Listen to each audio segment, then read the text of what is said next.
Oi, boa tarde. Muito obrigado por vocês estarem aqui, mesmo. Meu nome é Amir Labak, eu sou diretor do É Tudo Verdade. Eu quero começar agradecendo ao Centro Cultural São Paulo, que está nos recebendo nesse ano pela primeira vez. Esse é o seu diretor, é o Cardão. Agradecer a Secretaria de Estado, a Secretaria Municipal da Cultura de São Paulo e a SPCine. Em segundo lugar, eu queria agradecer mais uma vez a parceria com a Petrobras, que nos ajuda a viabilizar essa conferência. É a terceira vez que essa conferência se chama Conferência Internacional do Documentário É Tudo Verdade Petrobras. E é um privilégio ter a Petrobras tanto tempo com a gente. Bom, os nossos convidados de hoje dispensam comentários, né? Então, eu só vou fazer agradecimentos. O João Moreira Salles, como vocês sabem, tem uma trajetória que muito honra, É Tudo Verdade, de estar ligada à do festival, por ele já ter aberto o festival com Nelson Freire e com Santiago, já ter vencido o festival com Notícias de uma Guerra Particular, e nossa dívida de gratidão aumenta ainda mais nesse ano, com o privilégio da apresentação, da estreia, da pré-estreia brasileira do Não Intenso Agora, e da presença dele nesse debate de hoje. E outro grande amigo do festival, que já foi homenageado com uma retrospectiva, já foi nosso jurado, já participou da conferência, já concorreu, estava no ano passado concorrendo com um maravilhoso filme sobre os arquivos do Estado Novo, imagens do Estado Novo, e ele está aumentando ainda mais a nossa dívida para com ele, ele que coeditou com o João o Santiago, também coeditou agora o Não Intenso Agora, e não haveria melhor debatedor, duelista, para sentar aqui com o João, do que o Eduardo. Então, eu agradeço demais ao Eduardo Escorel pelo carinho pelo Confestival, demonstrado sobejamente por sua presença na tarde de hoje aqui em São Paulo. Então, eu convido João Moreira Salles e Eduardo Escorel para fazer o debate Não Intenso Agora.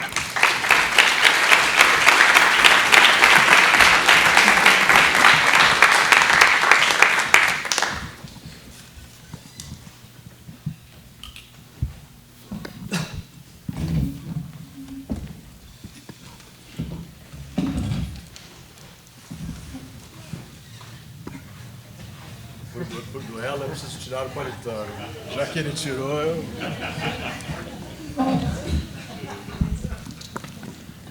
Acho que o Amir esqueceu de avisar que perguntas poderão ser encaminhadas por escrito, e tem um pessoal aí que vai recolher, a gente vai reservar um tempo no final. Bom, boa tarde, obrigado a vocês por estarem aqui nesse dia um pouco cheio de expectativas e imprevistos. E obrigado ao Amir, como sempre. Sempre exagero um pouco nessas apresentações. Não na duração, nos elogios. Na duração ele vem melhorando ano a ano. Estou fazendo progressos extraordinários. Mas... E essa ocasião que, embora nós tenhamos passado 7 meses juntos, ao longo de 2 anos editando o filme, na verdade, esse gênero de conversa acaba não acontecendo quando se está fazendo um filme propriamente, né? E nós pensamos em várias denominações para esse encontro. Chegamos a chamar de Duelo ao Sol e chamamos de conversa, mas eu acabei propondo o nome de celebração. Então, para nós, eu acredito que o João concorde, estamos aqui celebrando. E celebrando sob a égide de Chris Marker e Arun Farok. Como vocês sabem, né, o Marker e Farok são 2 cineastas não só prolíficos, de gerações sucessivas, cujos inúmeros filmes, quer dizer, desde Cartas da Sibéria, A Sem Sol e Elegia a Alexandre, e de imagens do mundo, inscrição da guerra, videogramas de uma revolução, tornaram-se referências obrigatórias para quem faz e para quem se interessa por cinema documentário. Ficará claro em um instante a razão de eu dizer que esse encontro é amparado por Marquer e Farok. O João, acredito que talvez não se lembrasse, e talvez eu tenha rememorado ele quando mandei essas anotações para fixar as regras do duelo. Mas o João provavelmente não se lembrava, mas no dia 31 de janeiro de 2014, às 8h36 da noite, ele mandou um e-mail dizendo o seguinte, aspas, como retomarei a edição na semana que vem, tomei 3 comprimidos de Lexotan e enfrentei pela primeira vez desde outubro as 5 horas mais quebrados do Cupião. As 2 primeiras horas são uma tragédia. Eu já estava me conformando em desligar o interruptor e abandonar o projeto quando alguma vida se manifestou nas 3 horas finais. A Primavera de Praga, os enterros de 68 e a China. O fato é que precisarei de supervisão adulta. Dentro de 1 mês ou 2, você poderia ser impiedoso?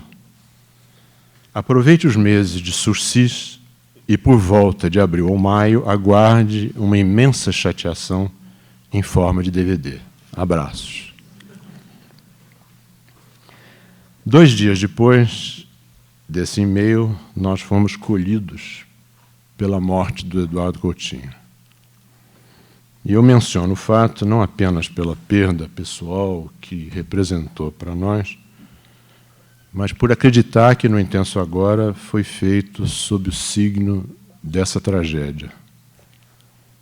A morte do Coutinho, a quem No Intenso Agora é dedicado, levou o João e a Jordana Berg a ficarem ocupados no primeiro semestre de 2014 com a conclusão do filme que ele deixou inacabado.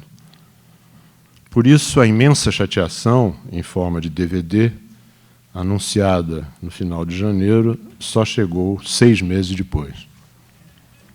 Afinal, em 4 de agosto, chegaram 7 DVDs com um cartão no qual o João escreveu. Aqui vai. Tinha Marquer e Farok na cabeça. Que Deus tenha misericórdia de mim. 5 dias antes do João mandar esses DVDs e esse cartão, o Arun Farok morreu aos 70 anos. Eu acredito que a morte dele, assim como a de Cris Marquer, ocorrida durante a pesquisa e fase inicial da edição de No Intenso Agora, confirmam que o filme foi feito sob o signo de grandes perdas não nomeadas. Os 7 DVDs recebidos estavam identificados por assunto ou tema, tinham durações variadas e eram narrados em off pelo próprio João. Continham o Cupião de 5 horas e 22 minutos, ao qual ele fez referência 6 meses antes, editado durante 2 anos, a partir de 2012, por ele e pela Laís Lifshitz, que montou o filme conosco. 2 semanas depois de receber os DVDs, o adulto impiedoso escreveu ao João. O e-mail começa assim. Marquer e Farok devem estar orgulhosos de ti. DVDs 5 e 6, Sobreviver a Maio e Fim de Maio, sobressaem. Pareceu-me estar neles o cerne do salto de trapézio sem rede que você completa são e salvo. Melancólico, é verdade. E o tom do narrador talvez acentue isso mais do que seja preciso.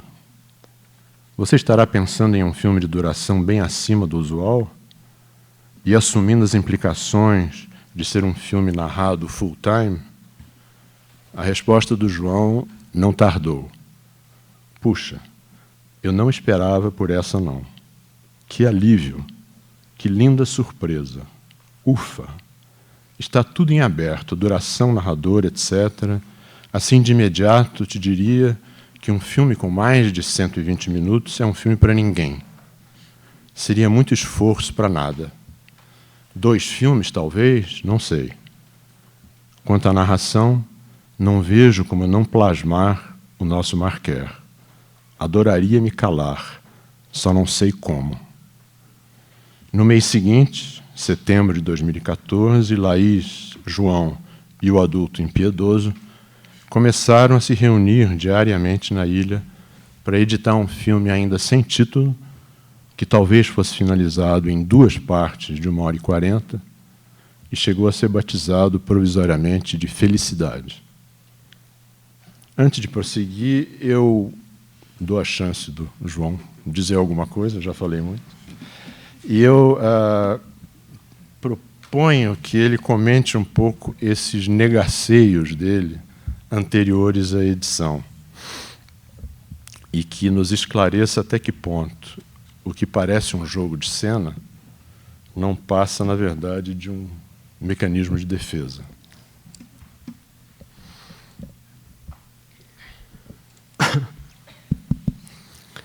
Bom, Amir, obrigado, Eduardo, obrigado a todo mundo que está aqui.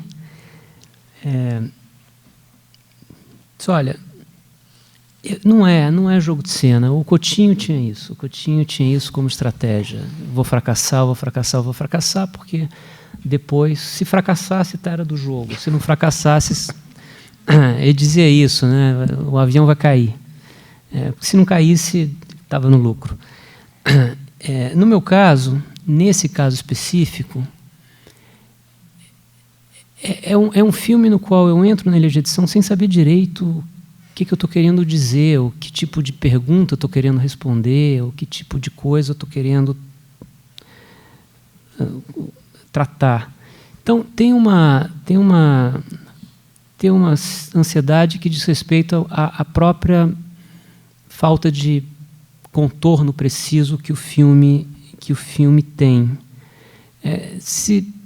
Na verdade, se até hoje é um pouco difícil responder essa pergunta sobre o que é o No Intenso Agora, eu tenho uma certa dificuldade de responder isso em uma frase. Nelson Freire eu sei, Entre Atos eu sei, Notícias de uma Guerra Particular eu sei, até Santiago eu sei.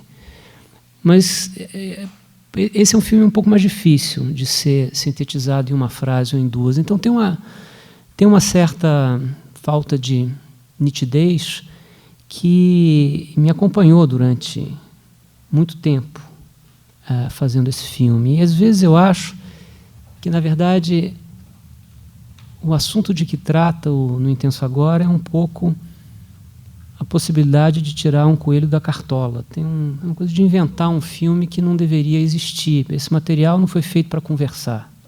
São materiais muito diferentes, realizados em contextos políticos muito diferentes, com propósitos muito diferentes. E aí eu tenho a presunção de, numa ilha de edição, organizar tudo isso e o material passar a dialogar entre si. Então, a ideia de que isso é presunçoso nunca me abandonou. E, portanto, é quase o caso de devolver a pergunta. Então, deu certo a ilusão? Funcionou? O coelho existe? Ele saiu da cartola? Você se enganou? Eu consegui te iludir? Eu sempre tenho um pouco essa sensação quando o filme é exibido. E, às vezes, não funciona, né? Tem pessoas que não é que reagem mal ao filme, não conseguem entender por que o mágico é ruim. Então, era um pouco isso. Acho que a minha angústia dizia respeito um pouco a isso.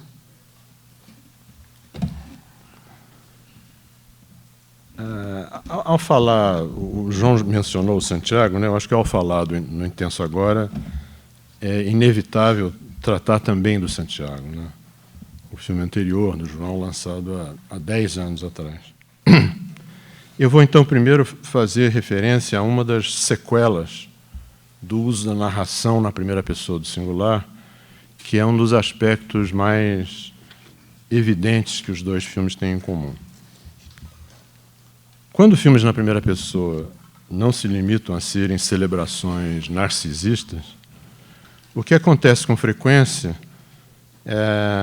é comum buscarem um certo equilíbrio entre o que revelam e, de outro lado, o que deixam camuflado. Um cuidado que, em geral, acaba sendo inútil, porque, quando o filme fica pronto, uma vez concluído, há uma demanda intensa, de novo a palavra intensa, há uma demanda intensa precisamente por explicações sobre tudo que foi deixado deliberadamente encoberto. A esse respeito, eu vou fazer um ligeiro parênteses para falar de um dos nossos protetores de hoje, o Chris Marker, que escreveu certa vez que, depois de uma projeção no Festival de São Francisco, do filme dele, Sem Sol, que eu acredito que muitos de vocês conheçam, filme concluído em 82, ele, entre aspas agora, conseguiu desconsiderar perguntas diretas demais. Nada antipático, apenas a intenção deliberada de manter o filme em uma certa névoa, de modo que os espectadores deixem suas forças imaginárias atuarem, como o coro diz em Henrique V. E o Marquer completa. Agora, lembrem desse agora, talvez esteja na hora de dar algumas pistas, e, de qualquer jeito, tudo isso ficará entre nós, não é? Ele pergunta. É importante esclarecer que esse agora da citação é de uma carta escrita 16 anos depois da exibição do Sem Sol no Festival de São Francisco. Foram necessárias, portanto, quase 2 décadas para que o Marquer considerasse que talvez tivesse chegado a hora de dar algumas pistas. E ele disse ainda: a única pergunta com a qual confesso não ser capaz de lidar é a última. Por quê? Se soubéssemos por que as coisas são feitas, esse mundo pareceria bem diferente.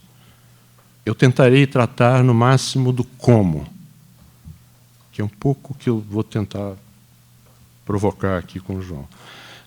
E, para isso, o melhor talvez seja lhe fazer um relato de fatos. Fim da citação. Nós voltaremos adiante a essa carta, que eu acho absolutamente extraordinária, mas antes eu queria propor ao João que nos falasse um pouco como tem sido, de fevereiro para cá. Primeiro, ter que responder perguntas diretas demais, em Berlim, Paris, Buenos Aires, num encontro que nós tivemos na FGV. Como tem sido a experiência de ser tratado como um especialista em maio de 68, e de ser, além de tudo, induzido a se repetir infinitamente. Olha, quando você me mandou esse roteiro, eu fiquei pensando um pouco nisso, e eu cheguei à seguinte conclusão. Eu acho que o aspecto político no Intenso Agora acaba me protegendo mais do que Santiago. Em Santiago, o aspecto pessoal é muito presente e, portanto, abre o flanco para entrar na minha vida pessoal, na vida da minha família, da casa em que eu cresci. No caso de Santiago, no caso de No Intenso Agora, embora eu tenha acabado agora de manhã de ter feito uma entrevista com uma pessoa de quem eu gosto muito, que é o Ricardo Calil, que me fez perguntas muito incômodas, boas perguntas justas, mas incômodas, e que dizem respeito à minha posição de classe, tudo isso, em relação ao filme. De modo geral, isso não tem acontecido. Tem acontecido outra coisa. As pessoas me perguntam sobre maio de 68, as pessoas me perguntam sobre Praga, e as pessoas me perguntam principalmente sobre a mobilização política hoje. E por hoje inclui 2013 e por aí vai.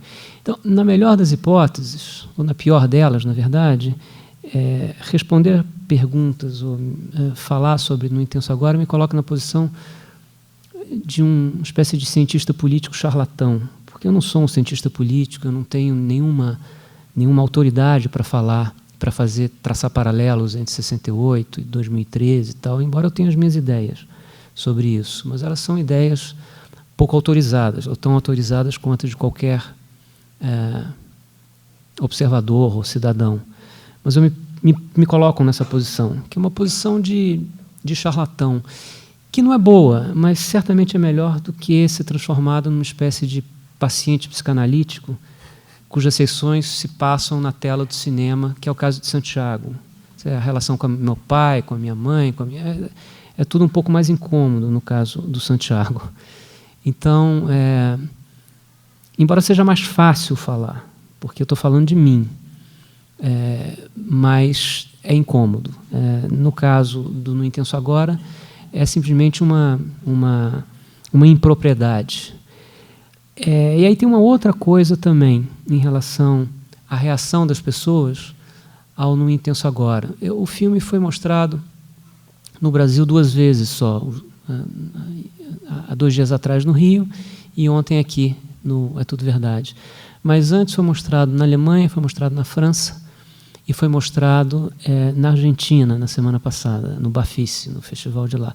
E é curioso, porque eu acho que pelo fato do filme ser tão disperso, difuso, não ser sobre uma coisa específica, mas sobre muitas, as pessoas ou as plateias acabam encontrando no filme aquilo que procuram, mais do que o que necessariamente está lá de maneira muito explícita. Então, na Alemanha, de modo geral, as perguntas eram sobre o filme, a engrenagem do filme, como ele foi feito, por que ele foi feito assim, como é que a narração se acomoda à imagem, ou a imagem se acomoda à narração. Eram perguntas sobre a arquitetura do filme, mais do que sobre qualquer outra coisa. Na França não existe nada senão Maio de 68, aquelas 3 semanas. E ninguém abriu a boca para falar da Tchecoslováquia. A palavra Tchecoslováquia não foi citada nas sessões de Q&A ou na conversa com os jornalistas. E não é sequer o 68 como trabalhado no filme, é 68 mesmo. Quem era anarquista, quem era maoísta, quem era stalinista, quem era golista.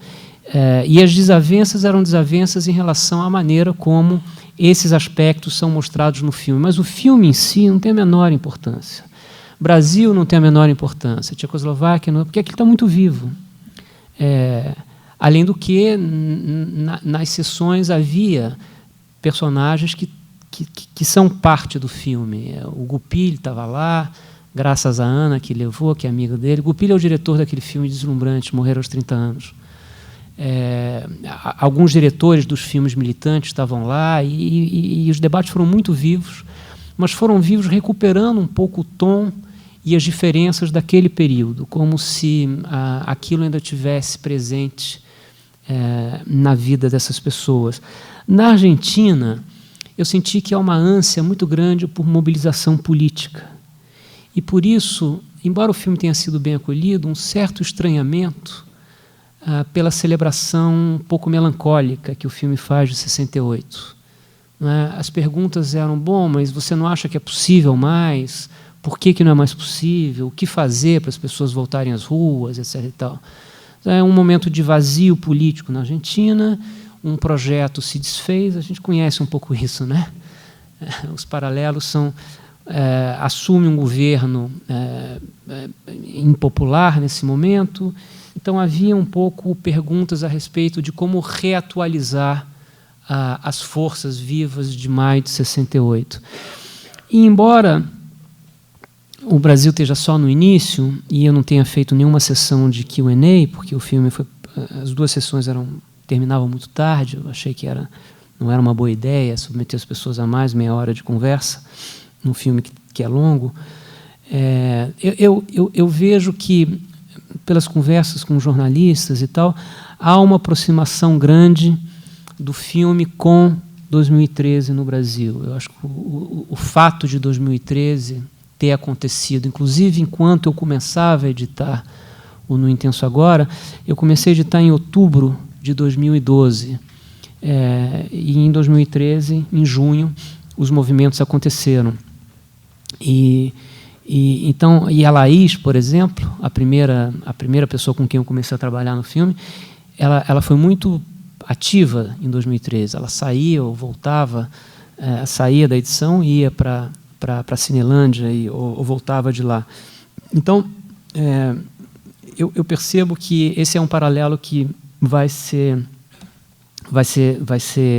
trazido à tona em relação ao No Intenso Agora. As perguntas mudam muito em função das circunstâncias, o que é curioso.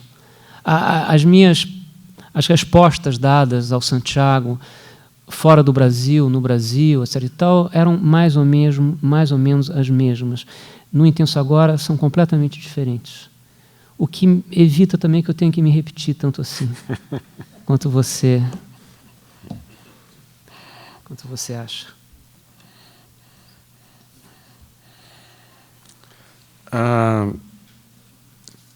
Como todo mundo que viu o filme sabe, o João voltou, no Intenso Agora, a adotar, dessa vez sem nenhuma relutância ou pudor, a primeira pessoa, e ainda por cima, dessa vez, gravou ele mesmo a narração em off, né?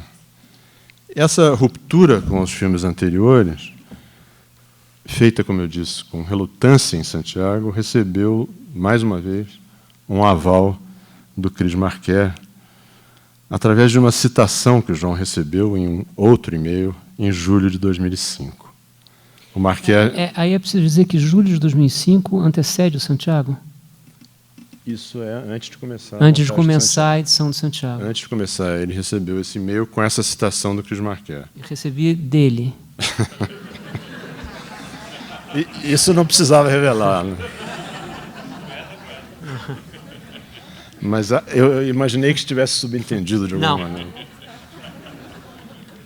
E o Marquer escreve nesse e-mail o seguinte: desde o começo, sempre recusei a voz anônima, onisciente do filme de viagem clássico, né, do chamado travelogue, né?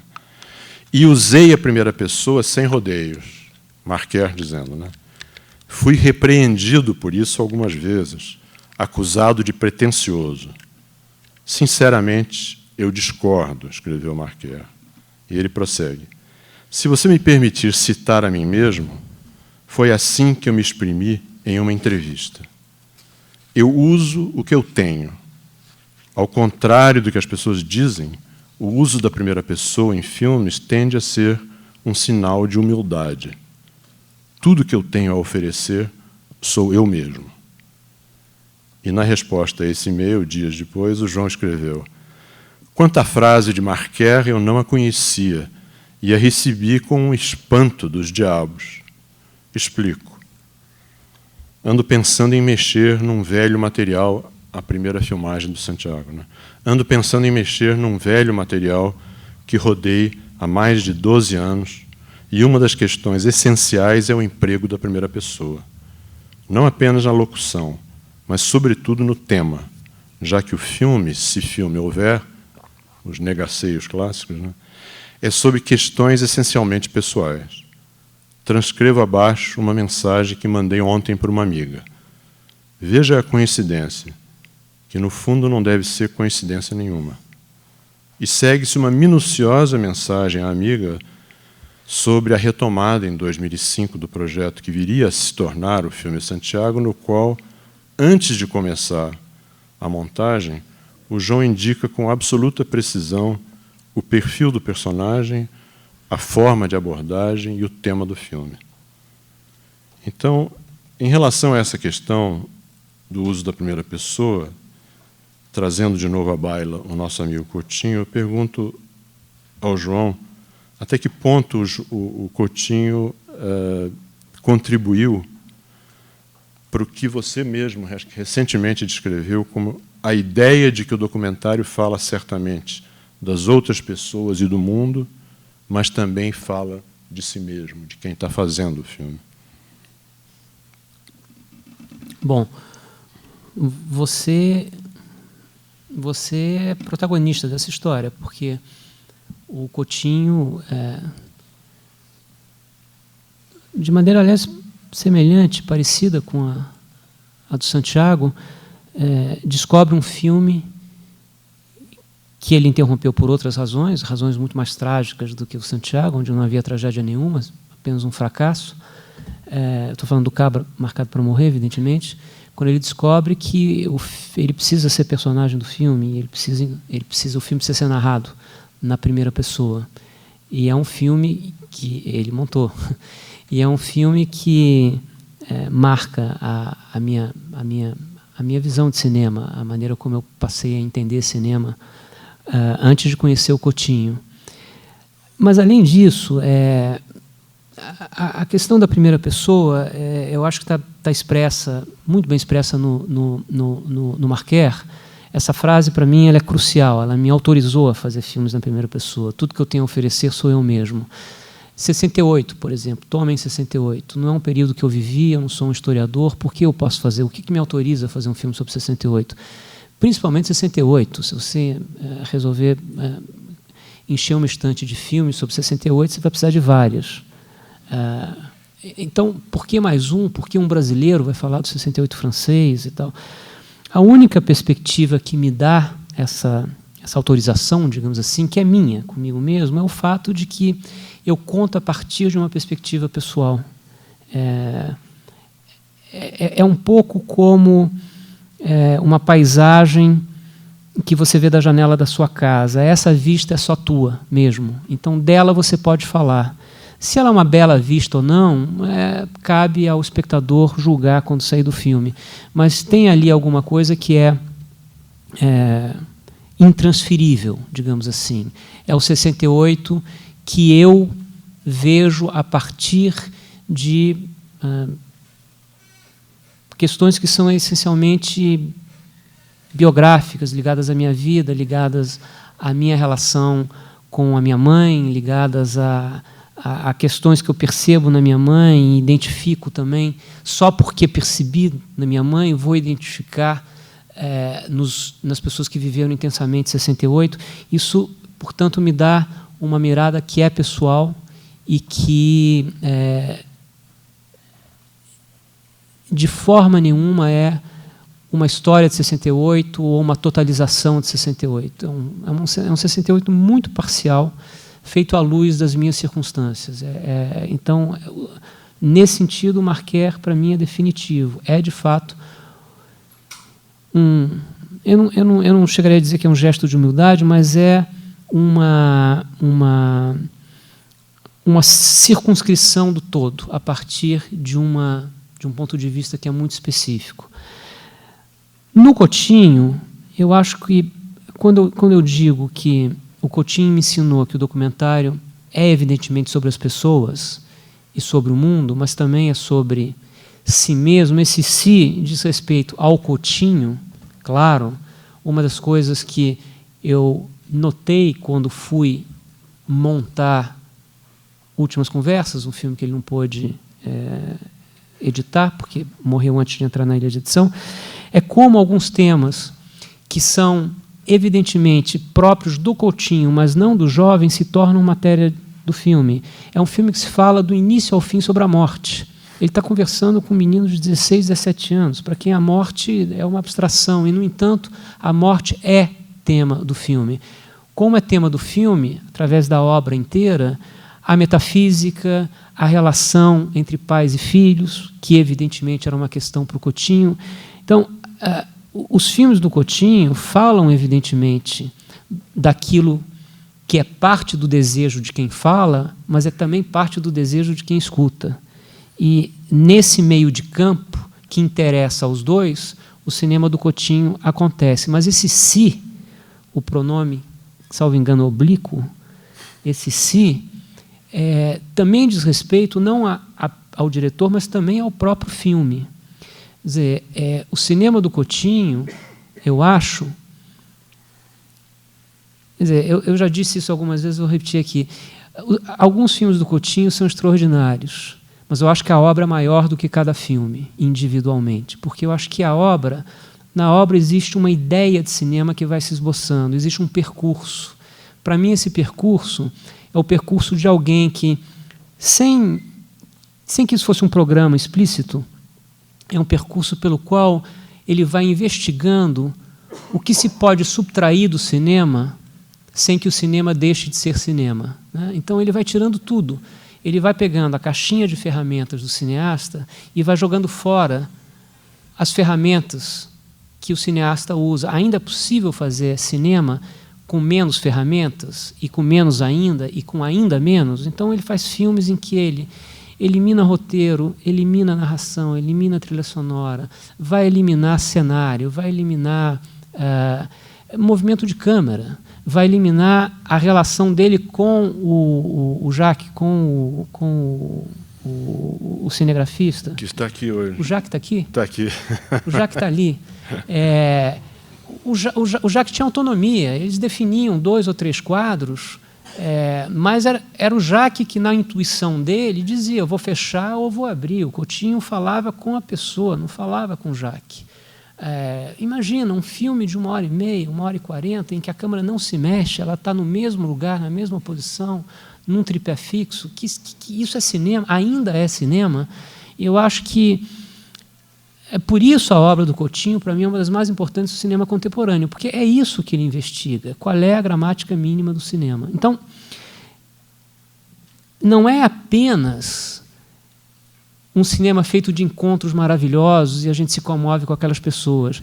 Eu me comovo também com essa investigação do que o cinema é capaz de fazer, e principalmente um cinema realizado num país pobre, em que a gente tem poucos recursos e é uma arte cara. O Coutinho inventa o verdadeiro cinema povero, o cinema possível num país pobre, em que você faz um filme com 4 pessoas, uma câmera parada, se elimina no final. E aí um pouco também é a coisa linda do Coutinho, ligada à inscrição do filme na realidade, com as suas limitações. O Coutinho termina num estúdio também, porque ele não pode mais ir aos lugares. Ele se tornou uma pessoa muito frágil, não é? E, portanto, ele tem que dirigir numa cadeira. E ele não vai mais aos personagens, são os personagens que vêm a ele. Isso também é uma determinação da vida, da realidade, do que aconteceu na saúde dele, na vida dele, etc. E tal. E tudo isso é incorporado ao filme. O filme é uma expressão, a mais bela expressão do mundo, eu acho. Não nega nada, nem a própria doença do Coutinho, nem a própria fragilidade do Coutinho. O filme é constituído de todas essas coisas. E, no final das contas, você tem um cinema que te permite fazer uma certa etnografia do povo brasileiro, mas te permite também refletir sobre o cinema documental. Então, para mim, o cinema que interessa hoje é um cinema que não aponta apenas para fora, mas aponta para dentro também. E eu acho que isso, comigo, muito em função da minha convivência com o Eduardo Coutinho e também com o Eduardo Scorel, isso começa, porque a gente conversa muito sobre essas coisas, isso começa a se manifestar nos filmes que eu faço, talvez a partir de Nelson Freire, entre atos, mas, evidentemente, de maneira muito mais explícita em Santiago e também no Intenso Agora, que é um filme sobre 68, mas é um filme também sobre o cinema que se fez em 68, é um filme sobre a natureza das imagens feitas em 68, é um filme sobre por que determinadas imagens feitas em determinadas circunstâncias políticas são assim ou são assado, né? E é um filme, acho, sobre o próprio cinema ficcional, na medida em que ele propõe uma reflexão sobre a sua própria feitura. Então, é um pouco isso. E o Coutinho E você? Eu acho que são as duas pessoas. As duas pessoas com quem eu tive contato de amizade. E as outras 2 pessoas que eu jamais conheci e que informam um pouco essa minha maneira de encarar o cinema são essas 2 que você citou, o Chris Marker por um lado e o Farok por outro. Alguém me perguntou, há uns 2 dias atrás, achou que o filme plasmava um pouco a estética de 68. O filme era funcionava para essa pessoa porque reproduzia as questões estéticas de 68 e tal. Eu não sei até que ponto isso é verdade ou não, mas é verdade, sim, que o filme é muito influenciado por 2 pessoas que viveram intensamente as questões estéticas de 68. O Marker, por um lado, o Farok, por outra, e você que viveu também 68, filmou 68 e estava lá, Então, tem alguma coisa do pensamento de 68 que, por osmose, acabou plasmada ao filme, eu acho. Tentando aqui agora concentrar assim, mais o nosso foco no Intenso Agora, embora o João naturalmente tenha falado bastante do filme, mas a partir um pouco da origem do filme. Quem viu o filme sabe que ele tem origem num encontro casual, totalmente fortuito, ocorrido em 2005, durante a montagem de Santiago, do filme, das imagens da viagem da mãe do João à China, com um grupo de amigos em 66. São só 16 minutos e 15 segundos de imagens, feitos em 16 milímetros, Ektachrome, colorido, que estavam, quando encontradas, em perfeito estado de conservação. Não pareciam, não tinham nenhum sinal de terem jamais sido exibidas, não tinham nenhuma marca, nada. Estavam... E além desses 16 minutos, mais 6 minutos e 30 de uma viagem posterior ao Japão e uma pequena miscelânea de filmes de família, né, umas férias na neve, umas brincadeiras assim. Se a gente tiver tempo, no final, eu vou comentar um pouco mais em detalhe a importância que esse material tem dentro do filme, e apesar de ser tão curto, o peso que ele tem, e ele é praticamente utilizado dentro do filme integralmente. Inclusive, tem a minutagem da China é até maior do que o material bruto. Mas isso porque as cenas são usadas repetidas, mas ele é praticamente usado um por um, enquanto o filme todo é usado, é 50 por um, entendeu? Das 100 e tantas horas de material, tem 1 hora para cada 50 horas de material bruto. Mas o outro aspecto, o outro marco também, que acho que o João já mencionou em outras ocasiões, muito importante no Intenso Agora, foi ter encontrado, de certa maneira, eu acho que até talvez um marco ainda mais importante, né? Porque acho que foi esse outro marco Sim. que realmente permitiu e abriu um caminho para fazer o filme. O outro marco foi encontrado no acervo da família só em novembro de 2012, portanto, 7 anos depois das imagens, após meses de procura em jornais e revistas, acabou sendo encontrado no próprio acervo da família o relato feito pela mãe do João da viagem, publicado em 2 revistas. E, fora isso, tem aquelas poucas fotografias, cerca de 20 fotografias, que também compõem esse material. Nós podemos supor, então, que eu nunca perguntei isso diretamente ao João, que o João tenha ruminado a ideia de um filme durante uns 6 anos, né? Entre 2005, quando nós vimos juntos, pela primeira vez, durante a montagem do Santiago, as imagens da China, e 2011, quando ele começou a ler, estudar e pesquisar essa Revolução Cultural Chinesa, o maio de 68, etc. E a partir desse momento em que o Antônio Venâncio começou a reunir esse acervo inicial de 80 e poucas horas, que depois passou a ser 100. Esse processo de maturação que levaria ao No Intenso Agora lembra ainda mais uma citação, como vocês veem, os nossos e-mails são carregados de citações, por culpa minha, não do João, que ele recebeu no início da montagem do Santiago. E, nesse caso, a citação é uma citação do escritor italiano Cesare Pavese, que diz o seguinte: sabemos que o modo mais seguro e mais rápido de nos surpreender é fixar sempre, sem temor, o mesmo objeto. Um belo momento, esse objeto nos parecerá, por milagre, jamais ter sido visto. Nos parecerá, por milagre, jamais ter sido visto. Como se E, em resposta a esse e-mail, o João escreveu: espantoso. foi exatamente isso, se referindo ainda ao Santiago, né? Isso durante a montagem de Santiago. Espantoso. Foi exatamente isso que aconteceu. De um golpe, passei a ver aquele material de 92 de outro jeito. Sei o dia exato e a hora exata em que isso aconteceu. Depois de tanto olhar as imagens, tive a súbita iluminação, a tal consciência do óbvio ululante. Me dei conta que o erro era a porta de entrada para o filme. Não sei se é a melhor porta, mas, pelo menos, eu não estou mais do lado de fora. Então, a questão que eu coloco para o João é se ele faria a transposição para o No Intenso Agora. Quer dizer, até que ponto, no caso do No Intenso Agora, também houve essa súbita iluminação, a tal consciência do óbvio ululante que indicou o caminho a seguir. Quer dizer, em que momento que se iluminou um certo caminho a seguir?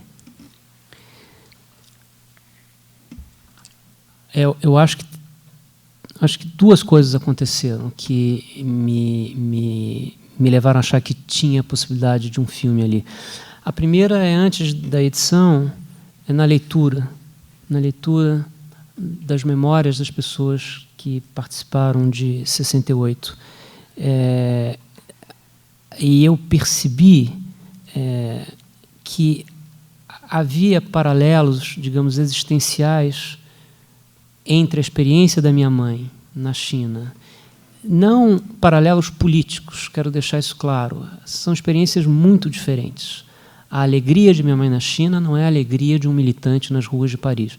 Mas havia, por cima das circunstâncias específicas de cada uma dessas pessoas, havia alguma coisa que unia, que era a sensação de plenitude e o drama de perder isso. Então,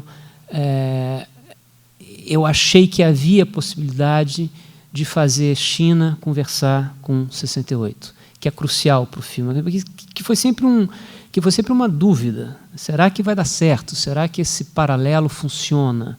Será que é possível colocar lado a lado questões que são, no fundo, tão diferentes? Essa ideia da perda da sensação de totalidade e a dificuldade de retomar pé depois que isso passa é o que me permite achar que é possível fazer China em 66 conversar com Paris 68. Há, claro, laços mais óbvios, biográficos. A minha mãe, eu morava em Paris e eu saí de Paris por causa de maio de 68. Por medo do que estava acontecendo ali, minha família acaba voltando para o Brasil. Mas isso eu acho que é pouco. Seria um laço tênue. Há outros que são políticos. A gente sabe que maio de 68 teve um componente maoísta forte. Só há maoísta na China. Eu acho que nem mais. Né? Na China não há mais maoísta, mas em Paris ainda tem alguns. E em 68 tinham muitos. Né? No Nepal também tem, parece que na Índia. Mas é perto. Agora, porque na França é um mistério. Mas eles existem. O Althusser era, o Godard foi durante um período, o Sartre chegou a ser durante um período. Então, havia uma influência de maoístas no maio de 68. Mas eu acho que isso também não bastaria. Foi encontrar um certo sentimento de mundo e perda dele nos relatos de minha mãe e nos relatos dos que viveram em 68 que me permitiu entender que a gente está falando de paixão, seja estética, política, amorosa, erótica, o que seja, e uma paixão é um momento de totalidade. Paixão, como toda paixão, passa, pode virar amor, mas deixa de ser paixão. E aí, o que você faz? Como é que você segue adiante se você fica preso ao desejo de não perder essa intensidade? Então, essa foi a primeira coisa, que antecede a edição. A outra na edição foi o seguinte: eu me lembro do Coutinho me dizer que o pulo do gato para ele foi no Santo Forte, quando ele percebeu que tudo monta com tudo. Não tem corte que não possa ser feito. E aí ele começa com os cortes descontínuos e tal, e não há nada que não possa ser colocado ao lado de nada. E que isso foi muito libertador. No caso do No Intenso Agora, não é propriamente uma coisa ao lado de outra coisa, mas é que um filme não precisa ser só sobre um tema, pode ser sobre vários, pode ser sobre muitas coisas. E eu tive, no Intenso Agora, essa sensação de que, se você pensar no filme como um tabuleiro de xadrez, digamos assim, você pode começar numa casa, no canto inferior esquerdo do tabuleiro, e você consegue chegar no canto oposto. Entenda o canto oposto como um tema radicalmente diferente do primeiro do qual você partiu. E de lá você consegue atingir qualquer outro ponto do tabuleiro, contanto que você não avance aos saltos. Mas, deixando a imaginação deslizar, você consegue passar de China em 66, para maio de 68, para Edson Luiz no Brasil, chegando num romance norueguês contemporâneo, escrito há pouco tempo atrás, que, por sua vez, se relaciona com imagens de mal ao longo de 6 décadas ou 5 décadas. Tudo pode chegar a tudo, tudo está ligado a tudo. E isso é muito libertador e, ao mesmo tempo, é perigoso, porque o filme pode ser sobre coisa demais, né? E aí, nas 5 horas, era um pouco isso que acontecia. Tinha tudo e mais alguma coisa. E eu acho que um dos papéis principais que você exerceu durante a montagem foi o de superego, pai castrador. Isso não, isso não, isso não, isso não. Era um não por hora, entende? E tem coisas que eu lamento que não façam parte do filme, mas como eu descobri essa liberdade imensa de navegar e deslizar e chegar em qualquer lugar a partir de qualquer lugar, o filme era uma espécie de sopão de tudo, entende? E você depurou a receita, tirou vários ingredientes e ficou alguma coisa mais sólida, digamos assim. Mas acho que isso foi muito libertador. Eu, durante um período, eu tinha várias ideias e dizia, isso pode ir para o filme, isso pode ir para o filme, isso também é assunto do filme, por que não? Por que não? E há maneiras de você conseguir fazer isso, né? Enquanto Notícias de uma Guerra Particular é violência no Rio de Janeiro, é só isso, e não me dá latitude para ir para nenhum outro lugar. Nelson Freire é o Nelson Freire.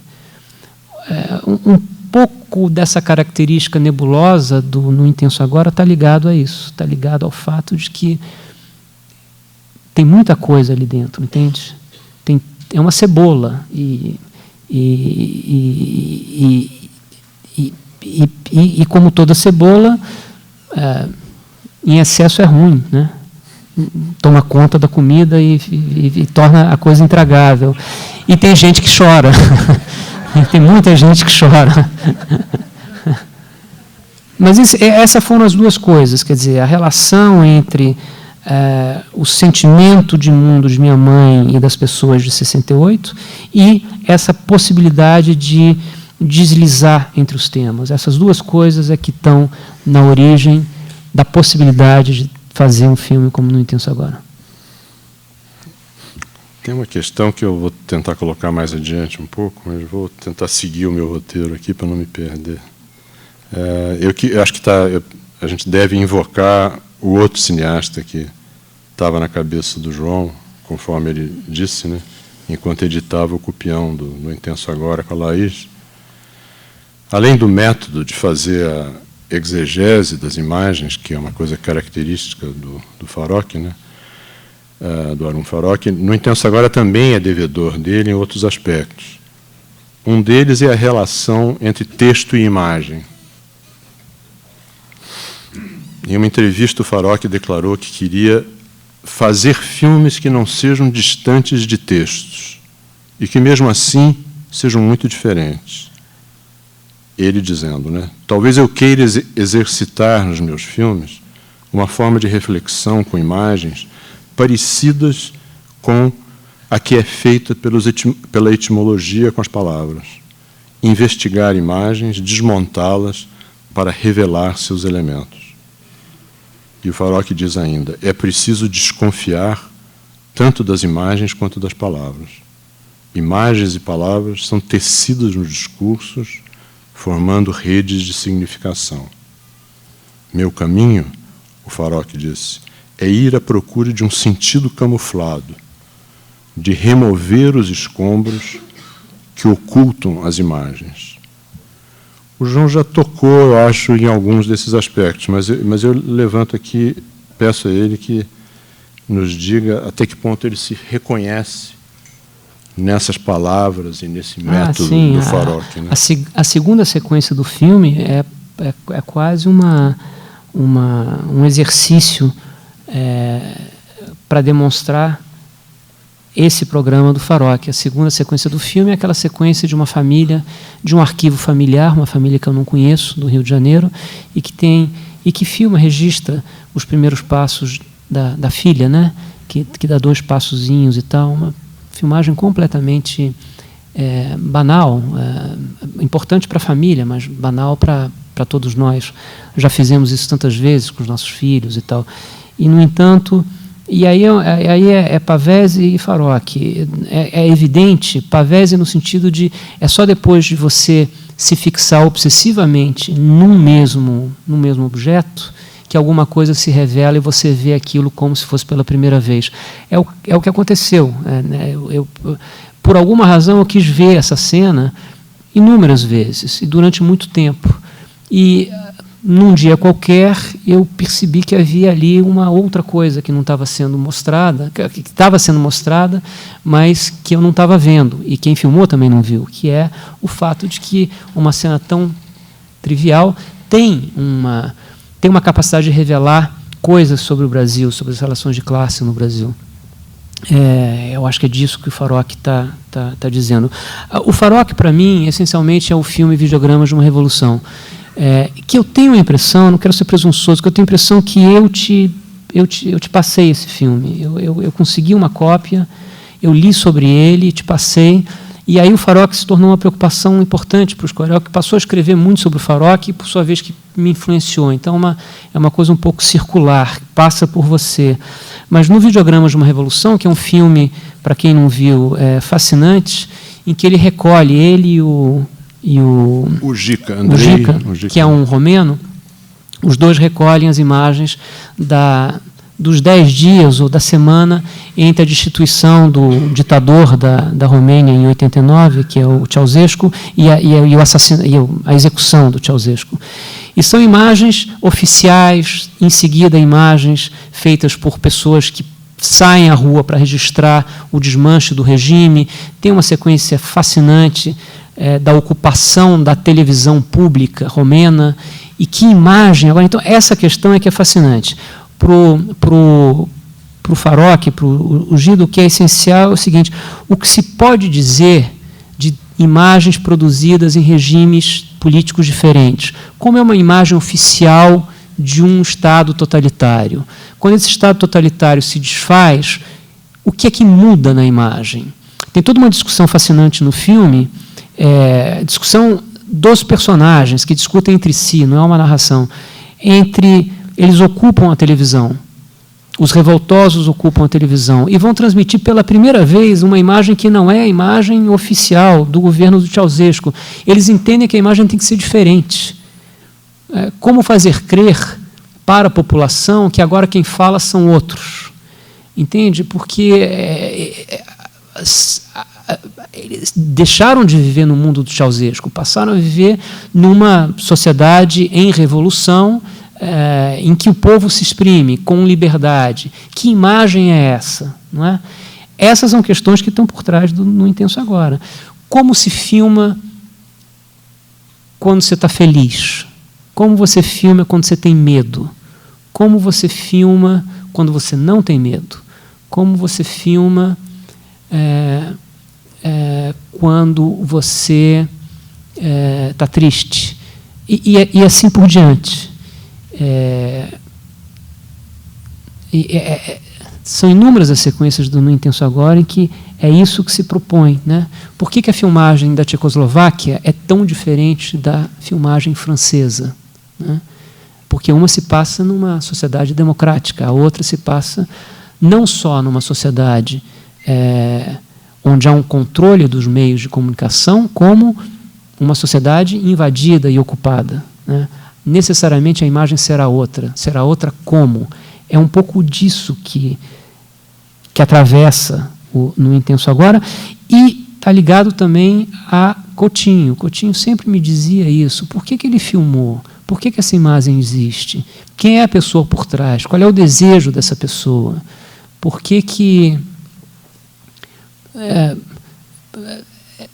não basta o que você vê, tem que entender por que foi feito e em que circunstâncias foi feito, não é?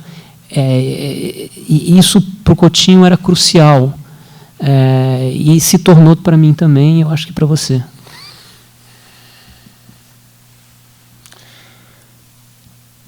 Numa declaração recente feita no Festival de Berlim, o João fez um veemente elogio da forma. Ele já citou isso aqui em meio de passagem, eu vou insistir um pouco na questão. Quem assistir a gravação, que está disponível no YouTube, notará o que me parece um exemplo de dogmatismo da parte do João, no seguinte trecho. Ele diz o seguinte: quando comecei a fazer documentários, e creio que o mesmo acontece com a maioria das pessoas, quando começam, eu achava que o documentário é um tema. Mas, à medida que você avança na profissão, você começa a rever essa noção e você chega à conclusão que documentário é sobre forma, não sobre tema. Um documentário interessante não é o documentário que lida com um tema interessante, mas é um documentário que lida até com um tema entediante, mas com uma extraordinária originalidade de forma. E, ao fazer isso, ele nos ensina a ver de outra maneira. Quando eu mandei essa transcrição para o João, traduzida das palavras que ele disse, né, ele propôs em inglês, então tem todas essas ressalvas, né, ele propôs, não, eu gostaria de reeditar o texto, alegando que, o que eu acho que ele tem razão, quase sempre a fala oral soa agramatical quando transferida para o papel. A coisa só piora quando a língua falada não é a nativa. Caso da minha conversa com o Andrés Weil, um diretor alemão, em Berlim. Eu pareço um analfabeto funcional. Um certo exagero, como sempre, da parte do João, autopunitivo. Mas, exagero à parte, o João tem razão em reclamar da transcrição literal. Mas o que aconteceu me pareceu curioso, porque quando ele editou a transcrição traduzida do que ele disse, ele reconsiderou o dogmatismo da primeira. Não reconsiderei nada, vocês vão ver. É simplesmente dito de forma mais elegante e precisa. Ele reconsiderou, a meu ver, o dogmatismo das suas palavras berlinenses e adotou uma posição moderada. Quase tucana. Quase tucana. Nem cá nem lá. Nós passamos a ter, portanto, dois Joãos. Um dogmático e outro ponderado. PSOL e PSDB. O que serve para nos lembrar, se ainda for preciso, como foi dito há pouco, a necessidade de desconfiar sempre do que vemos e ouvimos, especialmente depois que imagens, sons e palavras passaram pelas mãos de um editor.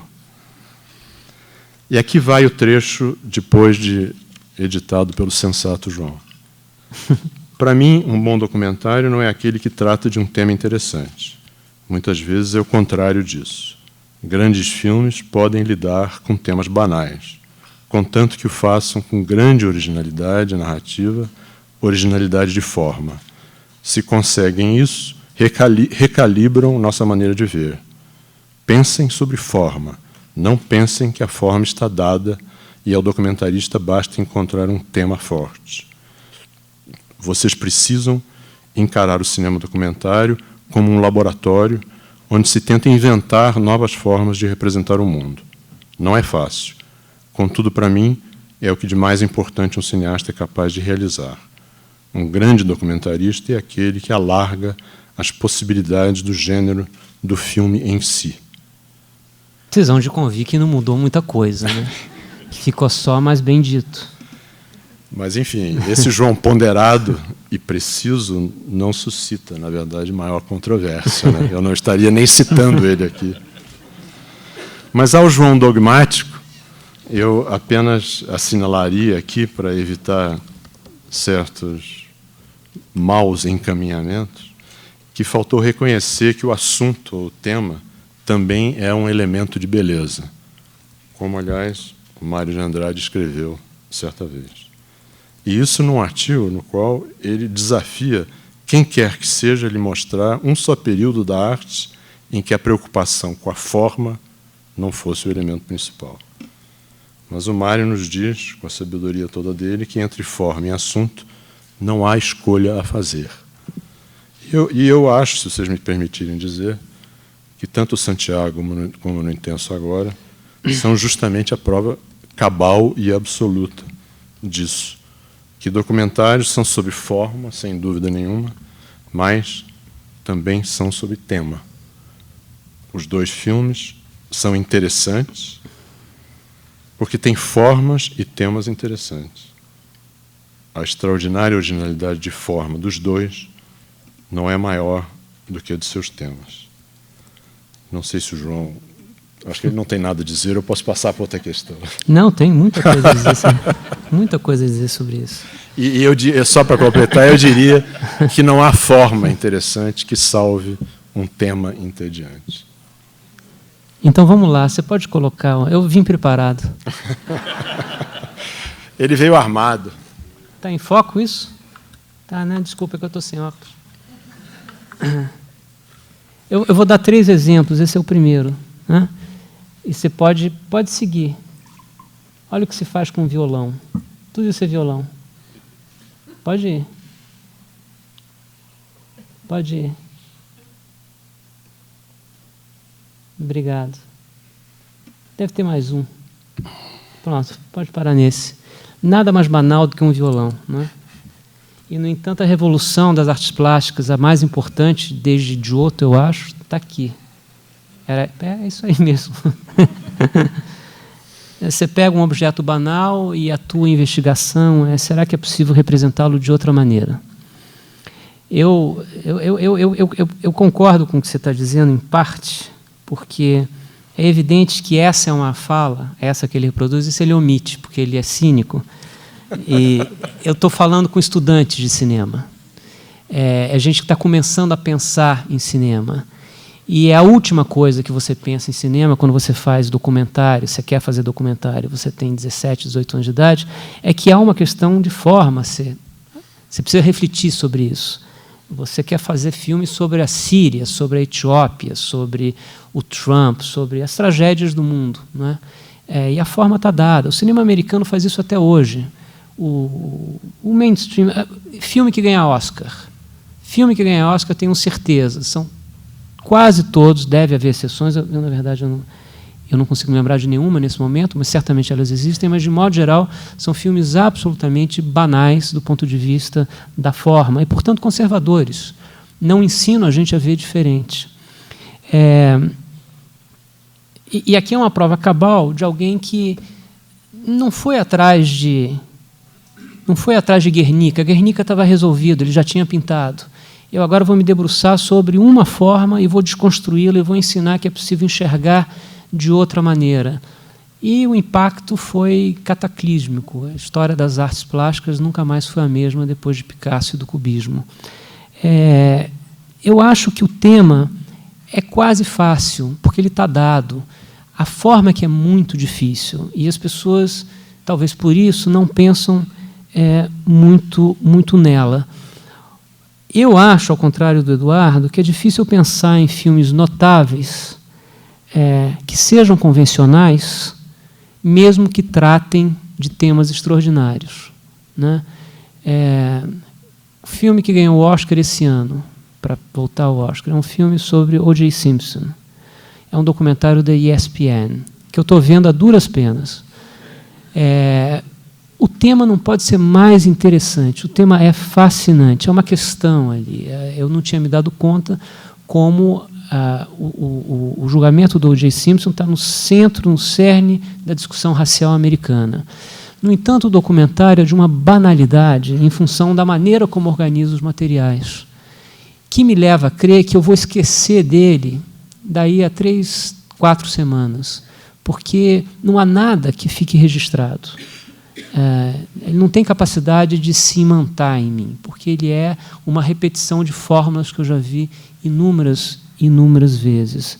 Por outro lado, filmes extraordinários sobre temas banais, que ele acha que não existem, eu acho que polvilham a história do documentário, a ponto de haver um gênero que meio abriga todos esses filmes, que são o que se chamou de sinfonias de cidade.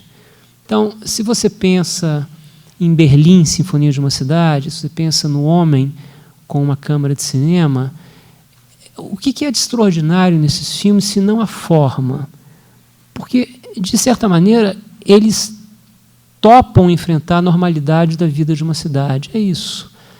As pessoas acordam, elas se transportam, elas abrem as suas escrivaninhas, começam a trabalhar, na hora do almoço vão almoçar, voltam para o trabalho, fazem compras, vão jantar, se divertem, vão ao cinema, vão aos cabarés, o filme termina. Nada acontece que seja extraordinário. E os filmes são extraordinários porque são uma investigação do que o cinema é capaz de fazer, de como mostrar outras maneiras de ver o mundo, né?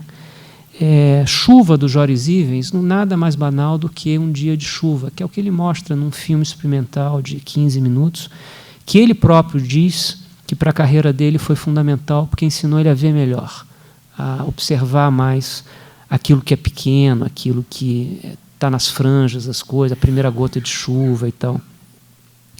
Eu acho que o documentário, ele meio que nasce mal, ele sofre uma espécie de maldição de origem, que é o de ter nascido sob a tutela de esquimós e de desempregados, né? E isso eu acho que é uma herança que a gente traz pelo fato de nós sermos, ele discorda, mas pelo fato de nós sermos filhos do Flaherty e filhos do Grierson, que eram pessoas que não entendiam a normalidade como matéria cinematográfica. Você vai filmar o que é exótico ou você vai filmar o que é desesperado. E eu acho que a década de 20 é uma década preciosíssima na história do documentário, porque a história, a grande história com H maiúsculo, ainda não tinha se imposto aos documentaristas. Então, eles tiveram a capacidade de experimentar. E aí, com a ascensão dos fascismos, com a Grande Depressão, essas coisas se tornaram tão monumentais que o tema passou a se impor sobre a forma. E a forma empobrece. E o documentário, na década de 30, empobrece, porque Joris Ivens não experimenta mais. O pobre do Dziga Vertov é mandado para os exílios internos da União Soviética, porque não se faz cinema revolucionário não se faz revolução com homem com a câmara de cinema. Quer dizer, o cinema passa a ser um braço militante da ação política. E isso talvez sirva à política, mas certamente não serve ao documentário. Então, eu insisto nisso, e principalmente quando a plateia de gente que começa a pensar em fazer cinema. Pensem sobre a forma, pensem sobre o documentário como o laboratório em que a forma é experimentada. Tem uma razão para isso. O custo do fracasso no documentário é bem menor do que na ficção. O custo pecuniário, sem dúvida nenhuma, mas o custo simbólico também. Ninguém presta muita atenção em documentário, portanto é mais fácil fracassar. E isso é libertário, isso deixa a gente mais Eu não teria experimentado tanto no Intenso Agora se fosse um filme feito com 10 milhões de dólares. Certamente não. E se tivesse um grande produtor acima de mim e tal. Mas como é uma ação meio entre amigos, um filme relativamente barato, e que ninguém Ninguém sabe da existência, você não arregimentou tropas de pessoas, não tem atriz global, não tem o Jack Nicholson, não tem a Meryl Streep, não tem, entendeu? Ninguém está esperando nada, e se você fracassar, você fracassa em silêncio. E o documentário é um pouco isso ao longo da sua história. As pessoas fracassam em silêncio e não pagam um preço muito alto. Isso permite ao documentário uma ousadia que a ficção tem mais dificuldade de ter, né, por causa disso. Vou terminar com um último exemplo. Esse é fatal. Esse é absolutamente fatal. Porque esse é do Alain Badiou, né? E o Alain Badiou, pensador francês, quase sempre incompreensível, pelo menos para mim, mas o Badiou viveu 68. E num livro dele sobre cinema, que se chama Cinema, é uma entrevista, um dos capítulos é uma entrevista, e o entrevistador do Cahiers du Cinéma pergunta para ele o seguinte, e eu traduzi. Por exemplo, diz o... Estão falando de cinema de 68. Pergunta para o Badiou o seguinte, por exemplo, para além das questões temáticas do movimento, a Nouvelle Vague é importante para você? E o Badiou responde, sim, é parte daquele momento político, que ele chama de sequência. O momento político sou eu traduzindo. Ele diz, é parte da sequência. Da sequência são os eventos de maio, os acontecimentos reais no mundo e também os eventos espirituais, digamos assim, que vão informando a cabeça da geração de 68. Ele diz, sim, é parte daquele momento político. Filmes que, do ponto de vista ideológico, parecem ser apenas sobre um romantismo nihilista sem implicações políticas, Acossado, por exemplo, tiveram um real impacto durante os acontecimentos. O impacto que dizia respeito a outra coisa. Dizia respeito à errância, no sentido de vagar. Wandering, eu li em inglês. Dizia respeito à errância e à deslocalização. Ao invés de interrogar o mundo por intermédio de representações estabelecidas, o filme propunha uma profunda auto-interrogação por meio de um personagem que era tudo menos estável. Nesse sentido, tais filmes prepararam o terreno para as deslocalizações que se seguiram a 68. Deslocalização é um termo meio difícil, do Badiou. Eu entendo, por isso, um sentimento de estar de modo diferente no mundo, de ver o mundo de outra maneira, de quebrar as estruturas rígidas. E isso é feito pelo personagem principal do Acossado, sem que haja ali nenhuma proposta inovadora de tema. Não é um filme político, stricto sensu, mas é um filme que se torna político na medida em que desmonta o cinema, remonta ele de outra maneira, um pouco como o Picasso faz aqui, e te diz, é possível existir de outro modo. É um pouco isso. Naturalmente, abre-se uma porta para uma longa conversa. Mas, como isso não é possível hoje, eu vou fazer uma última questão aqui, antes de passar para as perguntas aqui de vocês. A última questão minha retoma a citação do Pavese, feita naquele e-mail de 2005, comentado há pouco, para observar que o João reagiu com espanto ao tal belo momento da grande revelação, mas nada disse sobre um outro trecho da mesma citação no mesmo e-mail. O trecho é o seguinte: nós temos horror de tudo aquilo que é desarrumado, heteróclito, acidental, e procuramos, inclusive materialmente, nos limitar, nos dar uma moldura, insistir em uma presença conclusiva. A falta de comentário do João sobre essa passagem me pareceu significativa, porque ele escreveu um texto publicado no mesmo ano de 2005, no qual ele trata exatamente dessa mesma questão aplicada ao cinema. O João escreveu: depois de algumas semanas na ilha de edição, o diretor se torna refém do filme. E prosseguiu: a compreensão do tema impõe suas prioridades e a estrutura conduz a narrativa por caminhos determinados, nos quais certos desvios se revelam impraticáveis. É com pena que o documentarista abandona todos esses outros filmes hipotéticos. são possibilidades não realizadas, derrotadas pela lógica do filme e por exigências da estrutura. Então, eu pergunto isso porque eu senti, durante a montagem do No Intenso Agora, especialmente, que, em muitos momentos, o João estava com essa sensação. Então, eu recoloco a questão, quer dizer, à medida que a edição do No Intenso Agora avançava, você se sentiu mesmo refém do filme? Há uma frustração da sua parte por certos desvios terem se mostrado impraticáveis? O tema, pelo fato do tema ter imposto as suas prioridades e a estrutura ter conduzido a narrativa por caminhos determinados? Eu acho que essa experiência de todo mundo que faz cinema, essa ideia, na verdade, eu me estendo sobre ela aqui, mas ela não é minha, ela é do McDougall, é um antropólogo / documentarista americano, e ele escreve um pouco sobre a impossibilidade de fazer o filme que você queria, porque a partir de determinado momento o filme meio que se impõe. A utopia, eu acho, seria tentar encontrar... A utopia seria a possibilidade de tudo falar com tudo, de tudo caber num filme, né? E em determinado momento da edição me pareceu que tudo era possível. E aí eu chamei o superego, talvez tenha sido um erro, mas ele veio e disse não, não, não, não, não. E ele estava certo, porque eu acho que o filme já é suficientemente complicado do jeito que ele está. Ele já tem camadas demais.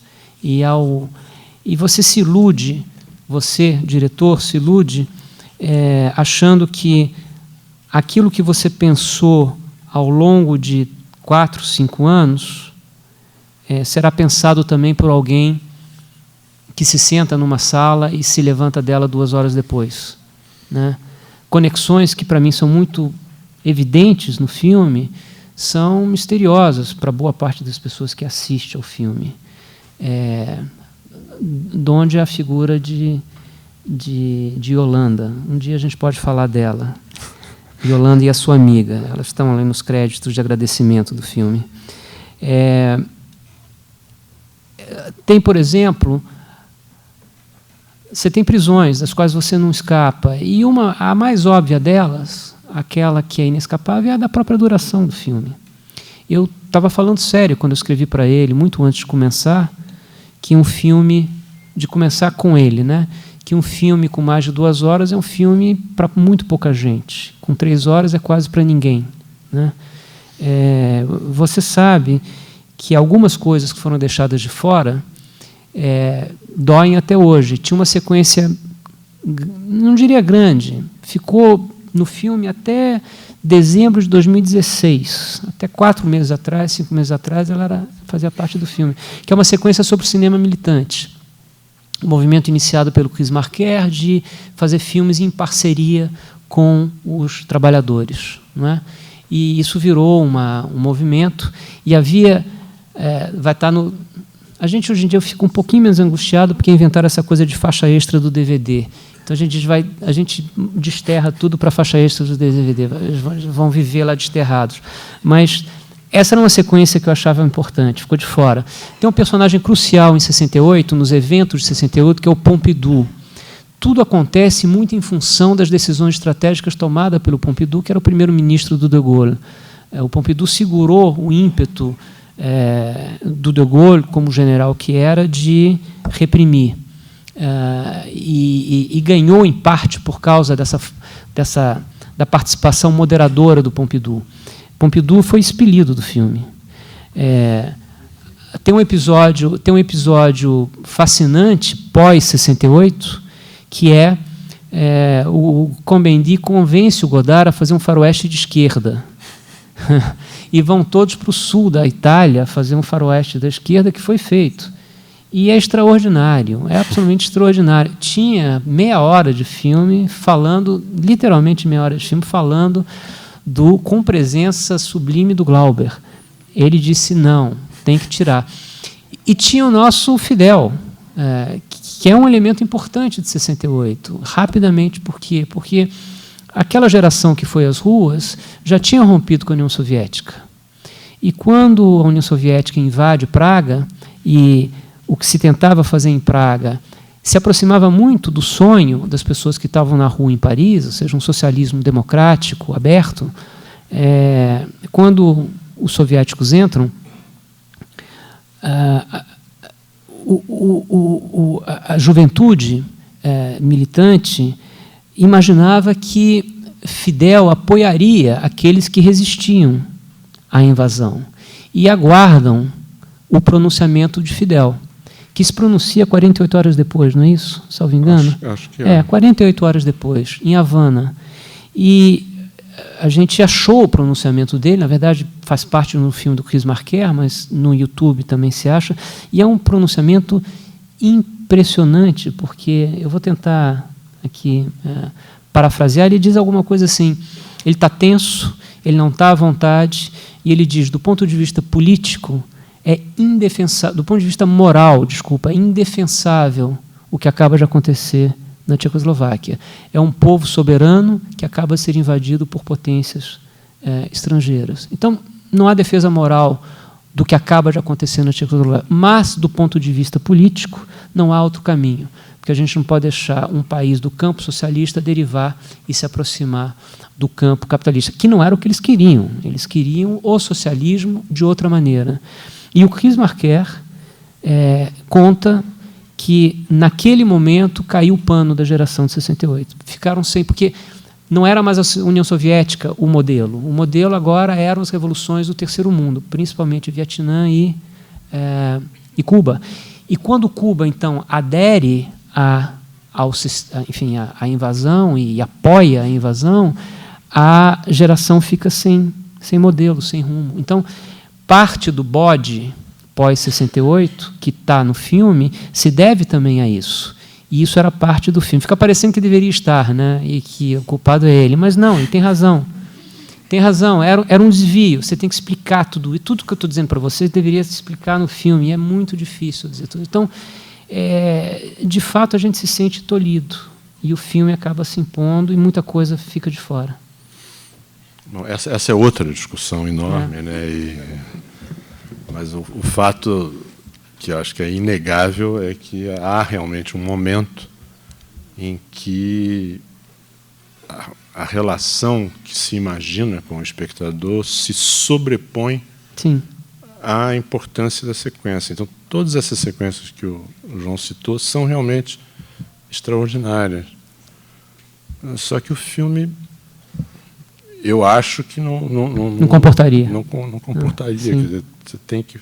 Em parte porque nós todos estamos muito condicionados, né? Quer dizer, há uma certa duração, um certo tempo de ficar sentado. Nós não estamos habituados a ficar 6 horas no cinema vendo um filme, né? Então, nós somos limitados, na verdade, por isso. Da plateia, João, primeiro uma pergunta singela, que eu escolhi para começar por ela, porque quem é a moça do telefone? Eu adoraria saber.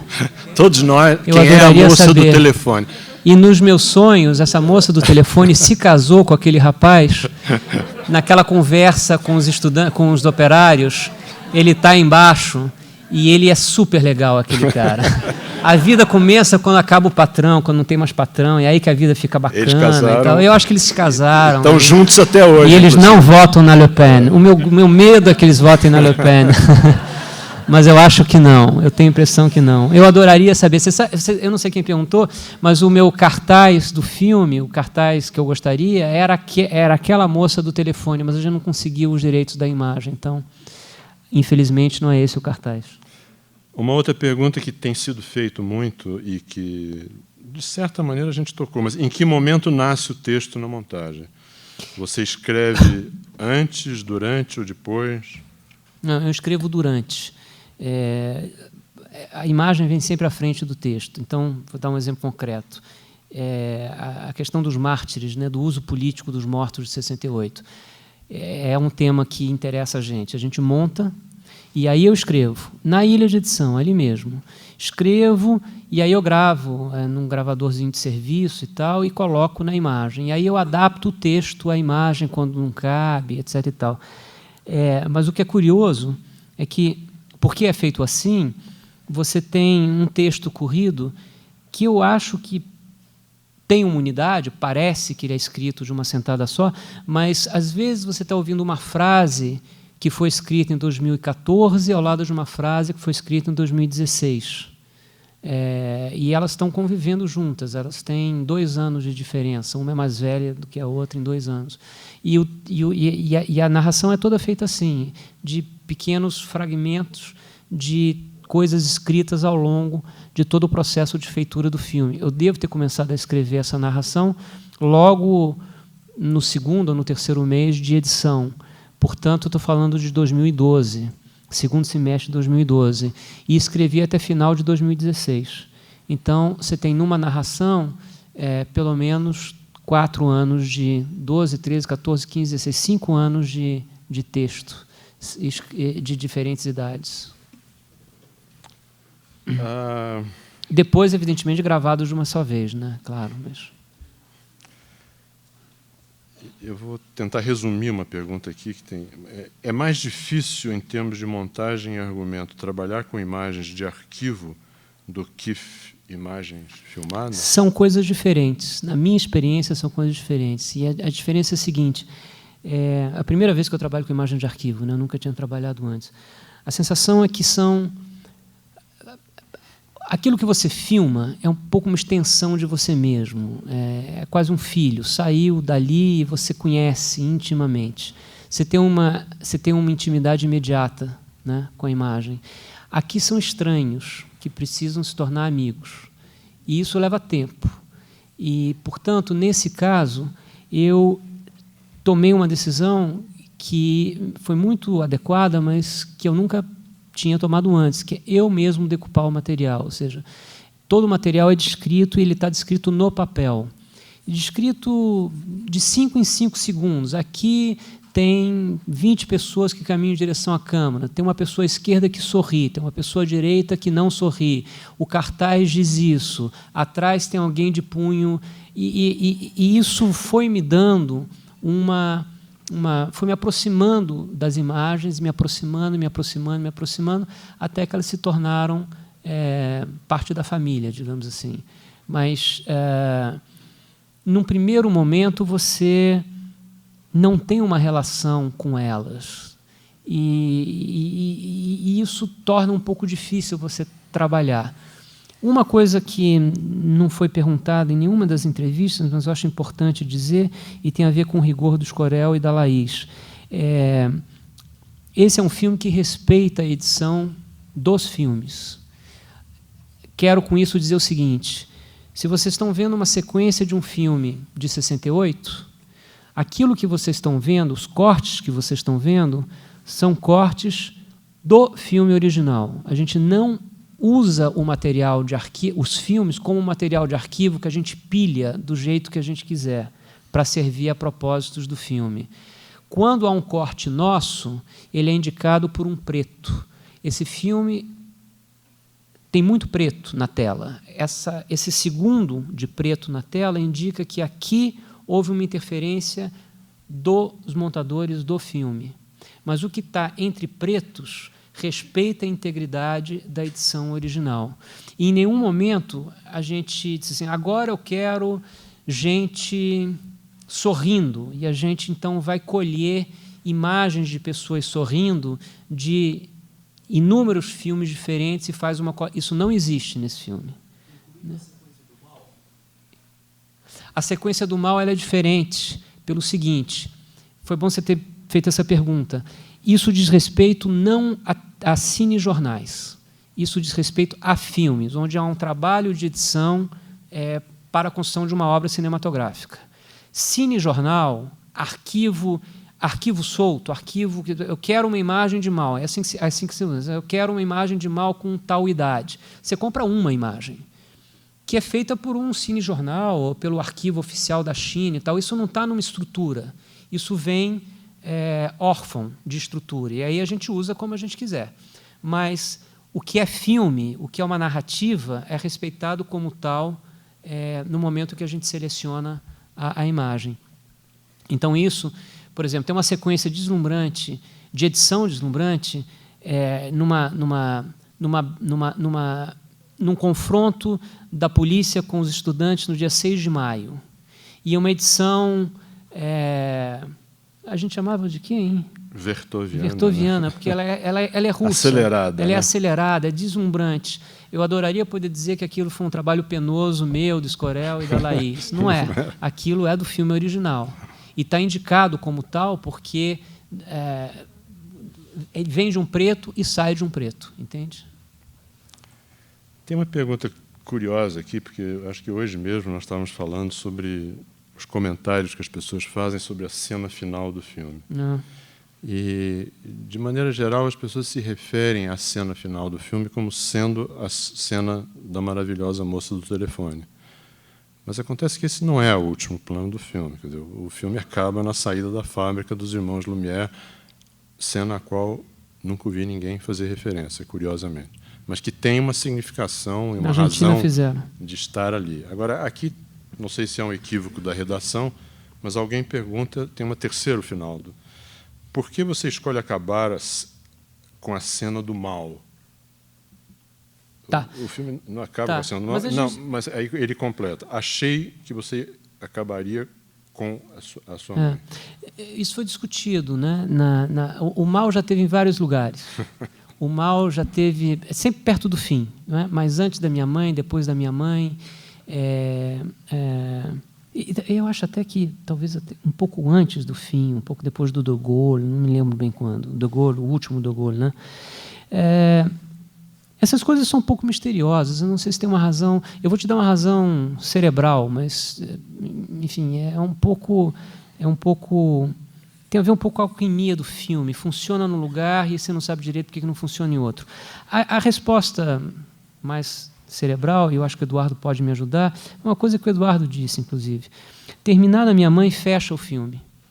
Passa a ser um filme que termina numa questão biográfica minha, pessoal. Eu não acho que o filme fale... Eu não acho que seja um filme essencialmente pessoal. Ele é também, mas ele não é só isso. Ele se abriu para os eventos de 68. Colocando o mal depois... eu apresento uma questão que já não é só minha, mas ela é universal, a passagem do tempo e como ela afeta não só eu, minha mãe, Escorel, Cohn-Bendit, De Gaulle, mas todo mundo e a plateia também. É um gesto de, sei lá, de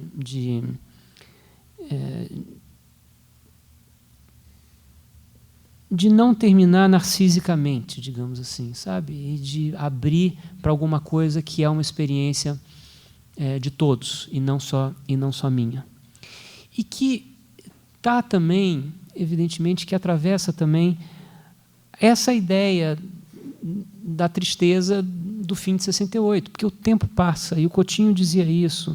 Qualquer filme que lide com a passagem do tempo será necessariamente um filme que contém algum grau de melancolia, porque o tempo passar é uma coisa difícil, dura, triste. E é preciso enfrentá-la com gáudio, mas ela é triste, ela é dura, ela é difícil, né? Então, essa é a ideia do mal depois. A ideia de terminar com a saída da fábrica eu deixo para o Escorel, se ele quiser falar. Posso falar um pouco, quer dizer, mas é um pouco a ideia de fechar um pouco o ciclo, né, do filme. Que é um filme sobre cinema, e sobre cinema que se inventou naquela época. Um filme que a primeira parte do filme termina com o fim de 68, com os operários voltando para a fábrica. Obrigados a voltar à fábrica. Obrigados a voltar para a fábrica, e o filme termina, na verdade, depois do encantador sorriso, com uma imagem que de libertação. Não só é a origem do cinema, mas que é uma imagem de libertação. De libertação. Né? É a verdadeira praia embaixo do paralelepípedo. Acabou o trabalho, você sai. Eu não tive tempo, mas tinha um dos tópicos que eu ia levantar, um filme do Farok sobre a saída da fábrica. Feito a partir do filme dos Lumière, em que ele agrega à saída da fábrica dos Lumière 20 e tantas outras saídas de fábrica, uma a cada década mais de uma, a cada década da história do cinema, e o narrador do Farok vai observando como há uma espécie de aceleração na saída da fábrica. Os operários começam a sair correndo da fábrica, como se eles soubessem que há um lugar melhor para ir. É isso. Então, esse lugar melhor é o que fez com que a gente escolhesse terminar com essa imagem. Exatamente. Além de ser a primeira imagem do cinema, e esse é um filme essencialmente sobre pessoas que fizeram cinema e saíram e filmaram e inventaram um cinema novo, que é o cinema da militância política, em 68. Franceses todos. Aqui tem uma pergunta que eu acho engraçada. Como é que você se sente tendo voltado atrás no propósito de não mais filmar? Eu nunca disse isso, na verdade. Eu nunca disse isso. Não, mas ele completa. É uma pessoa, é um pernambucano bravo aqui. Ele diz assim: traidor de si mesmo? Não, o que eu falei na época do Santiago é que eu não tinha uma razão para voltar a filmar, eu não tinha e eu preciso ter, senão tem muito filme no mundo, né? Filme é caro, por que fazer mais um, né? Não pode ser simplesmente porque não é a minha profissão, né? Não é o que eu faço todos os dias. Então, eu preciso ter há duas coisas que me levam a querer fazer cinema. A primeira delas é uma inquietação. Surge alguma coisa sobre a qual eu quero pensar. E eu acho que pensar nessa coisa, pensa-se melhor através do cinema. E a segunda é a questão da forma, que é encontrar uma maneira de dizer isso sem repetir estruturas narrativas já utilizadas. Quer dizer, que o filme seja não só sobre a minha inquietação, mas seja também sobre o próprio filme que eu estou fazendo. Enquanto essas duas coisas não afloram, digamos assim, eu não tenho nenhuma razão para achar que eu preciso voltar para a ilha de edição. E foi assim depois de Santiago. Eu meio que tudo que eu pensei sobre cinema ficcional até 2005, eu, de certa maneira, transformei em Santiago. E, portanto, não tinha mais nada a dizer. E agora a sensação é um pouco a mesma. O que não quer dizer que eu não vá fazer cinema. Mas se vocês me perguntarem se vai, eu não posso dizer afirmativamente que sim. Porque alguma coisa precisa acontecer. Por enquanto, não aconteceu. Mas também é cedo, né? Porque eu levei 5, 6 anos, né, depois de Santiago. Coutinho levou 15 depois do... Tem duas aqui. Deixa eu tentar ver se eu consigo. Observar a sociedade com alguma profundidade nos propõe a pensar um contato carente de experiências legítimas. O que se há são sensações terceirizadas, virtuais, e a espécie de narrador vivente, entre aspas, de histórias está cada vez mais em extinção. O cinema documental, em especial, o cineasta documentarista, é a resistência a essa morte, seria desse tal narrador vivente? E mais, por que a escolha em representar o real através do real? Rapaz... Essa é difícil. Estão me pedindo para acabar aqui, para encerrar. Deve ser uma boa pergunta. Alain Badiou provavelmente responderia a segunda parte bem. Eu não sei se eu entendi, mas eu acho que documentarista não há resistência nenhuma. A gente é impotente para resistir às grandes forças. Se o cinema de ficção que dirá o documentário. Eu insisto em dizer que o documentário é poderosíssimo para mudar o próprio cinema. Muito pouco poderoso para mudar o mundo. Eu acho que você deve levar em conta o seguinte: será que os narradores desapareceram, esses narradores que se manifestam no mundo? Outro dia me perguntaram por que essa proliferação de filmes na primeira pessoa. Eu acho que São várias as razões, né? Não sei se é uma só. Mas eu me pergunto se uma delas, assim, um pouco como ruído de fundo, não é a emergência das redes sociais e do fato de que nelas você é o protagonista da história, né? Você é aquele que conta e aquele que espalha a opinião por todo o seu círculo de amizades e o pau de selfie e essas coisas todas colocaram tão provavelmente na origem dessa hipostasia da primeira pessoa, né? Então, talvez seja o contrário talvez tenha gente demais contando história, achando que qualquer ponto de vista é um ponto de vista válido. Não acho que seja. Todos podem se exprimir, sem dúvida nenhuma, mas alguns com mais autoridade, outros menos. Então, eu não sei. Eu vejo com um certo temor essa ideia de que todos os filmes precisam necessariamente ser filmes na primeira pessoa e que o personagem principal está no centro da história. Eu acho que alguns filmes precisam ser exatamente assim, outros não necessariamente. Mas é difícil hoje em dia você convencer as pessoas que elas não têm um ponto de vista interessante sobre qualquer assunto, né?